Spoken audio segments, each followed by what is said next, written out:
Okay, tape 4 because the first one disappeared. So we're going to try this again, and I'm just going to do the one with the plate, just so you know. So I'm taking a regular plate. This is an 8.5 by 11 piece of regular paper, nothing fancy. And I'm just gonna, you can do this in pencil. I usually tell you to do it in pencil because if you make a mistake, you can erase. However, I'm gonna use markers so you can see. So I'm gonna take my marker and I'm gonna run it along the edge of my plate. So I know I'm gonna get a nice, perfect circle. So I did that. Make sure you check with mom and dad before you do that. This is the regular crayon markers that you guys have, which is Crayola or Crazy Art. So it's washable, so it should come off any surface that you have. It's not like the Sharpies that are permanent marker. It means it gets on, it's staying there. So I did my circle, and I'm just gonna do it in maybe just these two colors because this is a double-ended one. And as you can see, even at home, I keep the same supplies. I use these when I start coloring on Easter eggs, and we might see that when we do some Easter eggs maybe. So I'm gonna start in the center, and I did a circle. Now you can do the same thing I do, or you can make up your own design. I'm gonna go with my flower pattern here, make it into a flower in the center, just with curved petal lines. I only have 4 there. And then I'm gonna do like a little V shape. Almost looks like a butterfly right now. If I wanted to make it into a butterfly, I guess I could, couldn't I? Got 2 there.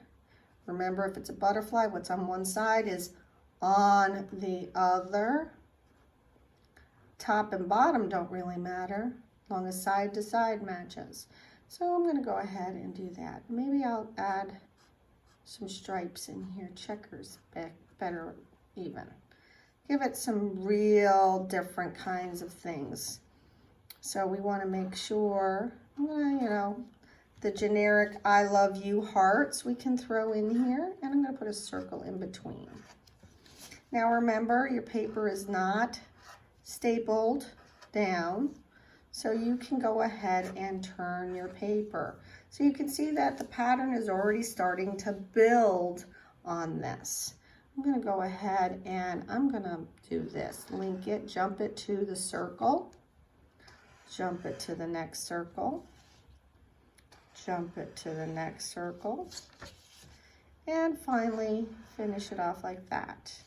That way I can go ahead and add maybe 1, 2, 3, 1, 2, 3. Again, I'm going from the hearts to the center, to the edge of my curved line. And that kind of filled up that space. Now remember, if we want to do diamonds, a diamond is, I'm going to do an upside down one. It looks like a V. And I'm going to go ahead and actually move this to our normal space. Let me just go ahead and do this. So we can actually do that. And there we go, we got a larger screen. So I have my V. If I make a V and I close it with that, it's an upside down triangle, and then I just add the other half, and then I have a diamond shape if you didn't know how to do that. Or you could just make a diamond, your choice. But since I am doing a pattern, I'm gonna make sure that they kind of match. Now remember, it's not perfect. This is supposed to be fun for you. I'm gonna go over here and I'm gonna do little lump, big hump, little lump, big hump, little lump, little lump. So I'm making a pattern. 1, 2, big, 1, 2, big, 1, 2. Go to the next one. 1, 2, big one, 1, 2, big one. Well, this might have more. Look at this. 1, 2, big one, 1, 2. So that was a bigger bump that I had. 1, 2, big one, 1, 2, big one, 1, 2.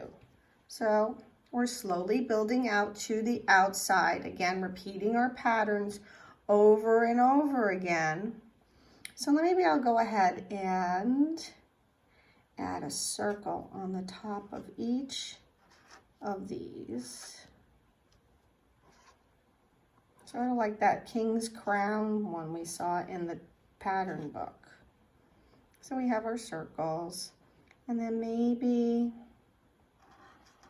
I'm going to do a little whirligig off of my triangles. They kind of look like little bugs now. Must be on a bug theme between the butterflies and now these. But it looks pretty. And then I'm going to come back in here and I'm going to do a zigzag line around this. Again, you know, however you do it. Remember, a zigzag line is like shark teeth. It's pointy. So I should not have rounded tops. They should all be pointy. If we looked at it, they would be a triangle without their bottoms all connected.